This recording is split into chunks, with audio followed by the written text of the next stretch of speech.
Good day, it is Samuel here. We are reading the 12-week year, and we are on chapter 7. To my future kids, I love you. I leave this on to you, and to any random listeners. I'm a mortgage loan officer in Colorado, and I would love the opportunity to compete for your business. I'm a broker, so I shop dozens of companies for the best rates for you. Give me a call at 719-645-5223. Here we go. Chapter 7. Intentionality. Everything you want to accomplish in life requires an investment of your time. So when you want to improve your results, you must face the fact that your supply of time is completely inelastic and perishable. Even in this area of rapid innovation and technological advancement, time, more than any other resource, still limits our results. When we ask our clients what keeps them from achieving more, most often we hear it's a lack of time. And yet, time is the most squandered of all resources. A study conducted a few years ago by Salary.com found that the average person wastes nearly 2 hours of every working day. The importance of yes and no. The reality is that if you are not purposeful about how you spend your time, then you leave your results to chance. And while it's true that we control our actions and not our outcomes, our results are created by our actions. It stands to reason that the actions that we choose to take throughout our day ultimately determine our destiny. In spite of the priceless value of time, many people engage each day on its own terms. In other words, they satisfy the various demands of the day as they are presented, spending whatever time is needed to respond without giving much thought as to the relative value of the activity.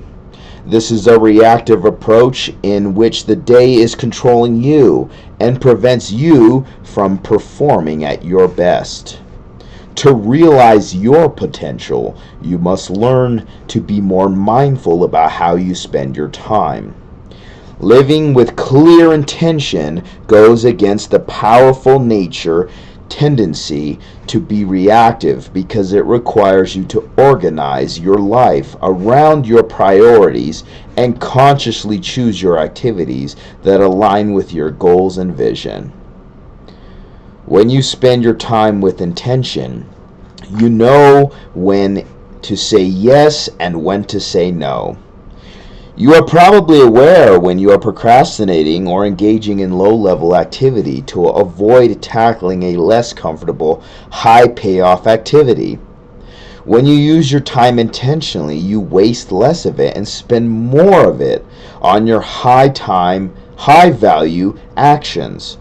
But to do this, you must be willing to be disciplined and structure your days and weeks. The best way to do this is to use your 12-week plan to drive your activity so that in the end you set your goals for the day instead of letting the day direct you. Intentionally is your secret weapon in your way on mediocrity. A quote by Henry David Thoreau. It's not enough to be busy. So are the ants. The question is, what are we busy about? Blocking your time. Benjamin Franklin said, if we take care of the minutes, the years will take care of themselves. That is wise counsel. The challenge in applying this wisdom is that throughout the day things come up, things that you didn't anticipate that will eat your valuable minutes. Trying to reduce these interruptions usually doesn't work well, and it can be more difficult than just dealing with them.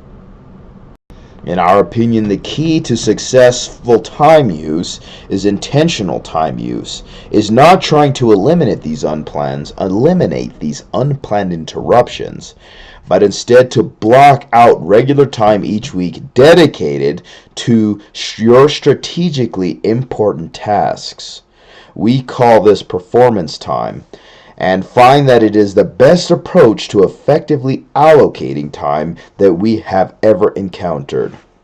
It utilizes a simple time blocking system to regain control of your day and maximize your effectiveness. There are three primary components of performance time: strategic blocks, buffer blocks, and breakout blocks. With strategic blocks, a strategic block is a 3-hour block of uninterrupted time that is scheduled into each week. During this block, you accept no phone calls, no faxes, no emails, no visitors, no anything. Instead, you focus all your energy on pre-planned tasks, your strategic and money-making activities. Strategic blocks concentrate your intellect and creativity to produce breakthrough results. You will likely be astounded by the quantity and quality of your work you produce. For most people, one strategic block per week is sufficient. The next is buffer blocks. Buffer blocks are designed to deal with all of these unplanned and low valuable activities. Like most email and voicemail and arise through a typical day, almost nothing is more unproductive and frustrating than dealing with constant interruptions. Yet we've all had days when unplanned items dominated our time.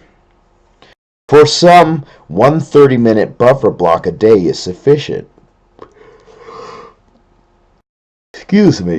For some, one 30-minute buffer block a day is sufficient, while others, two separate 1-hour blocks may be necessary.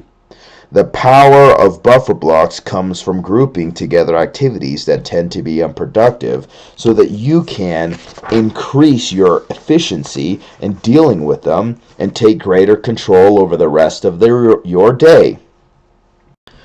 The next is breakout blocks.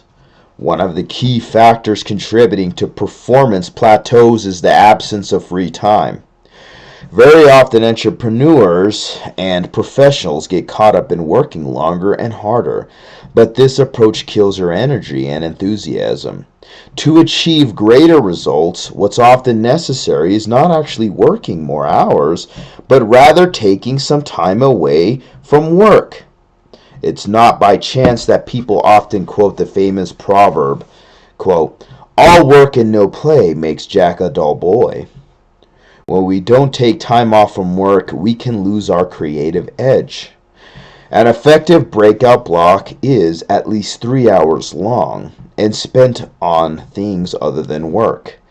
In this time scheduled away from your business during normal business hours that you will use to refresh and revigorate your mind so that you can return to work. You can engage with more focus and energy. An unknown quote. If you are not in control of your time, you are not in control of your results. Performance time applies to more than just strategic, buffer, and breakout blocks. The more you can create routine in your days and weeks, the more effective your execution will be.